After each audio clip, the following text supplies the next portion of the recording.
আজকে বাজার থেকে জ্যান্ত কাতলা মাছ নিয়ে এসেছে। আজকে সর্ষে দিয়ে কাতলা মাছের রেসিপি শেয়ার করব। 2 রকমের সর্ষের মধ্যে একটু জল দিয়ে কিছুক্ষণের জন্য ভিজিয়ে রাখবো।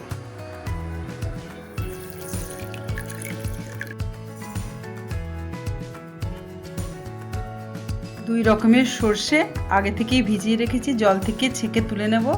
নিয়ে পেঁয়াজ, আদা, রসুন, 2টো কাঁচা লঙ্কা, সর্ষেটা মিক্সিতে বেটে নেব। বেটে নিয়ে মাছের মধ্যে দিয়ে দেব, দিয়ে সর্ষের তেল আর সব রকমের মশলা দিয়ে ঝোল বানাবো। সামান্য একটু জল দেব, জলটা দিলে বাটাটা ভালো হবে।